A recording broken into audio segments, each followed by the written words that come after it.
and welcome to another episode on the Give India's Caring for India campaign. Give India, with its large network of partner NGOs across the country, has been one of the first responders to the acute shortage of protective equipment for frontline workers in hospitals, sanitation workers and Asha Didis, those who are risking their lives to save ours in this fight against COVID-19. In today's special show, let's talk about the health interventions, home isolation, and also help rural India fight COVID-19. Joining me today is E.R. Ashok Kumar, President Give India, Neha Joshi, Head NGO Partnerships, Lucian Chan, Managing Director, Skoll Foundation, and later during the show, we will be joined by A.G. Lakshmanan, Lead Healthcare Give India, Mr. Shishir Joshi, CEO and Founder, Project Mumbai, and Radharani Mishra, Associate Manager, NGO Partnerships Give India. Thank you all so much for joining us. Mr. Ashok, I would like to start with you. Give India has so far distributed PPE kits and other protective equipment, supported COVID care hospitals, and also has been focusing on prevention in the form of screening potential COVID ill patients. Tell us, why did you focus on healthcare? Yeah, after the pandemic broke out across the country, when we started, hearing from various sources, doctors, and healthcare-focused NGOs, it was very evident that there were systemic challenges to kind of prevent and detect, COVID cases. So therefore, we clearly felt that healthcare is an immediate intervention that was needed for the country, and hence we chose to focus on healthcare. So, Mr. Ashok, when you chose to focus on healthcare, looking at, it was needed, what was the strategy? What were you all thinking? See, the initial strategy was very clearly, how do we prevent, right? All of us were wearing masks, and obviously those who can't afford, we need to just kind of make sure that they get the protective gear, right? So specifically on the healthcare, we also found that COVID hospitals and the frontline workers were not having enough protective and approved protective gear. I think that's the initial start of the strategy, where prevention was the first, where we started doing N95 masks and PPE kits, and as well as, sanitizers. But later we realized that alone is not enough, because the number of tests that were happening across the country were not enough, and then we were putting too much load on, how many people can get tested. So therefore we moved on then to how do we detect smarter, in terms of screening and detecting, and eventually finding smarter ways to how do we treat people. While there is no definitive cure right now, at least how do you make sure that lesser people go to the hospital who are more qualified and must go to the hospital? And that's basically we started with protection, then we moved to the detection, then how do we kind of treat people smarter so that there is lesser load in the COVID hospital? That has been, in a way, kind of strategy evolved through this period. Okay. So Neha, like Mr. Ashok was telling us, besides supporting the healthcare professionals and screening people, has Give India also supported COVID patients? Yes, actually. We've done quite some work on that front. We've actually supported hospitals with ambulances for patients. We've supported with oximeters and thermometers for patients. But most importantly, we've helped COVID patients who are in home quarantine, with supporting them with proper protocol there. In Mumbai, we've associated with BMC through our implementation partners, Project Mumbai and Portia. We started this somewhere in July, and around that time, Mumbai was seeing about 2,500 plus cases every day, which actually meant a lot of strain on the public healthcare system. We wanted to support the healthcare infrastructure by providing a remote support for the people who were in home quarantine, who were majorly either asymptomatic or had been referred back from the hospital, or were mildly symptomatic patients. The idea was to support them with on-call doctor support, on-call doctor consultation whenever required, helping them with mental health support, helping them with, helping them taking through the protocol of the home quarantine, the do's and the don'ts, as well as there was an emergency ambulance support available just in case required. So while you were supporting them, Neha, what is the impact that you all have seen so far on ground? Got it. So, if you talk about numbers, up until now, since July, we've actually supported 70,000 plus COVID patients in home quarantine, out of which about more than 35,000 have actually completed the course and are successfully recovered. The others are still, in the recovery phase, and we are still supporting them. Outside of it, there are more impact in the sense that there are hospital beds which got free for more critical patients when more asymptomatic and mildly symptomatic patients moved back home. So, Mr. Ashok, looking at what Neha is also saying, and the amount of the work has happened on ground, how does Give India collect funds? Can you tell us a little bit about that? Like, what really is ICRF? So ICRF actually stands for India COVID Response Fund. When the pandemic broke in the country, we made an appeal. We formed a giving collective so that individuals and institutions can come together to help us effectively respond through non-profit organizations across the country. In fact, it's a very unique fund where individuals, corporates, foundations, HNI, CSR funds can put the money in, and we formed a very structured steering committee and as well as a very strong due diligence so that the money reaches the right hotspots in the right methods. And our advisory group included eminent experts both in the healthcare as well as execution experts. So that way, I think this fund, ICRF, is as a whole, India COVID Response Fund, worked out extremely well through our platform, Give India. Okay, so let me just come across to you, Lucian. What is SCOL's specific focus areas on the healthcare side? Can you tell us about that? Thank you for having me. So on the healthcare side, this year in particular, the SCOL Foundation is looking at pandemics, COVID-19 in particular, and what we can do to stop this pandemic from spreading and affecting the most vulnerable people in this world and in India especially. And how can we strengthen the healthcare systems that support this work so that they can be stronger for the future. So when the next disaster or pandemic strikes, we are better positioned to respond to that more effectively and save lives at the end of the day. So Lucian, SCOL has also partnered with Give India. Tell us about the partnership. Why are you supporting Give India?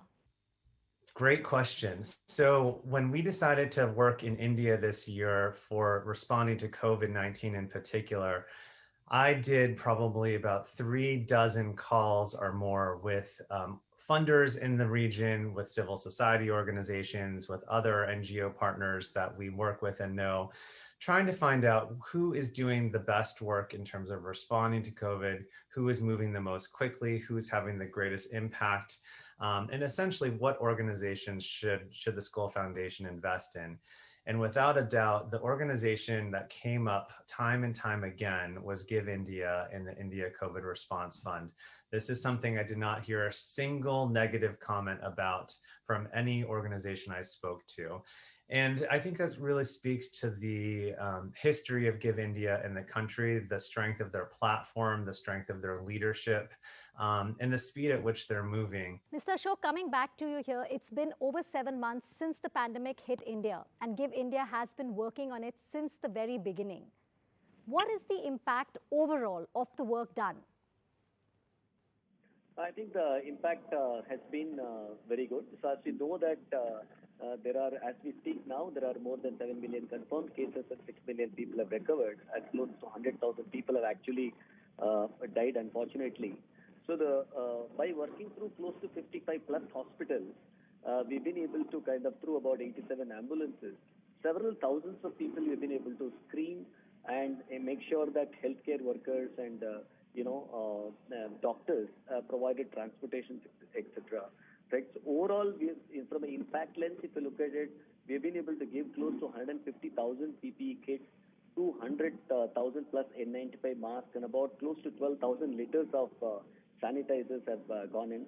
So I would say that if I were to quantify, I think we've been able to prevent many thousands of people either getting infected or, if they get infected, they get the best course of action treatment possible through our healthcare initiatives. Thank you so much for joining us. It's time for a short break. Coming up on the other side is how Give India is raising funds for mobile medical units and also the rural interventions by Give India. Stay tuned.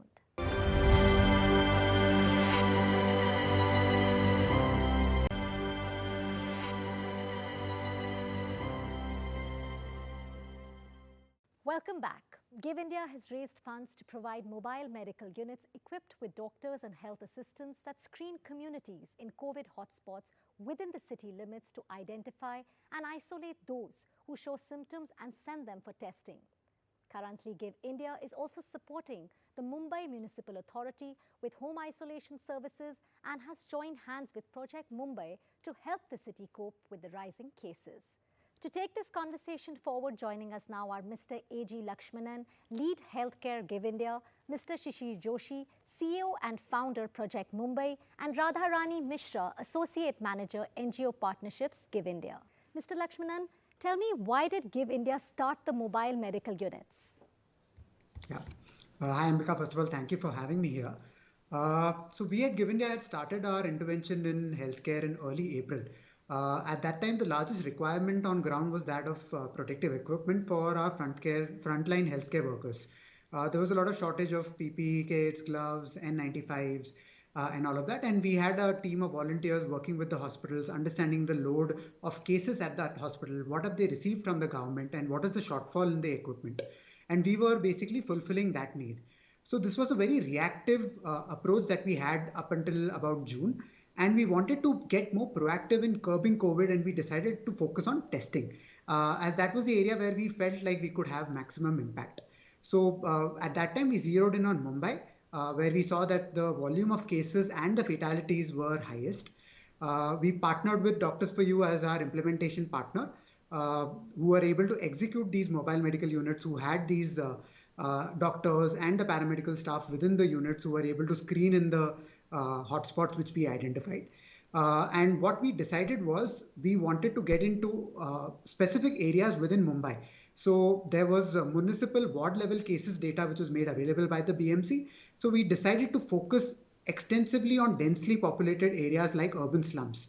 So what we decided was we'll roll out these mobile medical units in these areas in order to scale up our tracing efforts and our testing efforts and preventing the COVID spread proactively. Mr. Joshi, coming to you here, how is Project Mumbai working with the government to implement this solution?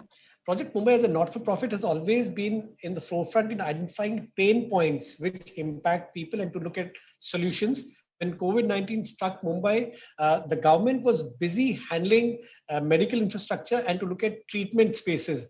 There was a lot of gap in the home quarantine space, and this is where we intervened. There were people who were getting infected but staying at home, and we said, can we look forward with a solution of reaching out to these people who are at home through a call center. At that point, the municipal corporation was utilizing doctors from various hospitals or teachers who are meant to teach and to make these calls to the home quarantine. Our Mumbai Maitri project of Project Mumbai with the municipal corporation brought call center employees who started reaching out to all these people who are home quarantined, and it made a huge difference. Close to 75,000 people have gained over the last 3 months. Ms. Mishra, the organization, Give India has done a lot of work in the urban hotspots. So now after all this work, do you plan on supporting rural India as well? Thanks. So to answer to your question, yes, absolutely. And in fact, we just rolled out a 3-month pilot project. So in September itself. And we have partnered with Healing Fields Foundation, so as an NGO partner, and ISDA, which is Indian School of Development Management, as a knowledge partner. So as part of this pilot, we are going to cover 204 villages across UP, Bihar, Jharkhand, and Telangana. We're just going to come back on the, the rural aspect and the rural intervention. Mr. Joshi, if I could just come here, and ask you, could you just briefly explain the process of the project, the work that y'all are doing? The process has been fairly elementary. Every day, the number of people who test positive get segregated into 2 lists. The master list goes to the municipal corporation. Those who are hospitalized get taken care of by the municipal doctors, but those who are meant to be home quarantined under the National Home Quarantine Policy, those details are provided to the call center. From 8 in the morning, these people are called every day. There was a SOP that was finalized, what kind of calls, how many questions, what kind of details that need to be asked. Every alternate day, these calls calls were made to these people who were home quarantined, and their data was recorded. If there was an escalation needed, that was provided to them. If these people were in high risk, those details were provided to the municipal corporation. Separately, Project Mumbai has a mental health helpline called Samvad. Those details were through the helpline, through the call center, provided to these home quarantined people, so that family members or the people who are homebound, if they face anxiety or loneliness related issues, they could be taken care of as well. Mental health is again something very crucial which you all have touched on, and making sure actually reaching out to each one of them in spite of them actually being in home quarantine. So Ms. Mishra, any strategy on supporting rural India which can easily be adopted at the local level? Any thought on that? Yes, absolutely. So for the strategy, like before I jump into the rural strategy, I just want to highlight one thing here, that the strategy that we have come up for the rural project is entirely different from the urban projects that we have implemented. So we are trying to collaborate with the community, kind of collectivize their effort and make them self-sufficient, so that they can face and also fight the pandemic. So now the strategy is basically the framework, the simple framework that we have devised. And this framework is based on 3 levels. So to take first is prevent. So as part of prevent, we're trying to educate the community and increase the awareness in the community, so that people know what are the do's and don'ts to prevent COVID. Getting themselves infected by COVID. So what are the do's and don'ts? And then next is the prepare stage, where we want to make the villages ready in case if there is an outbreak of COVID. Just Mr. Lakshmanan, the last question to you, coming on to the mobile medical units, the MMUs. What are the challenges that you all are facing on ground? Yeah. So when we started off, it was June, and it coincided bang on with the monsoons. And in Bombay, the monsoons are crazy, and it totally impacted our operations for 1 or 2 days, and we had to wade through the rains to make sure that our operations aren't impacted. So that was one of the biggest challenges that we had to face. Secondly, the safety of the staff.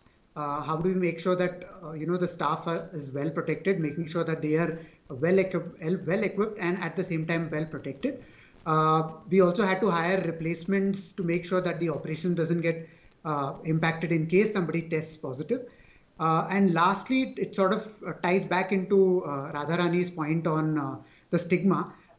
We encounter, and we still encounter, people who are not willing to get tested purely because of the stigma associated with COVID. And the healthcare paramedical staff do a great job in just going there, explaining to the people on why we are doing what we are doing, and how getting tested is actually a great thing for them and to minimize spread within their communities. And that is somehow that is the way we are battling this particular challenge.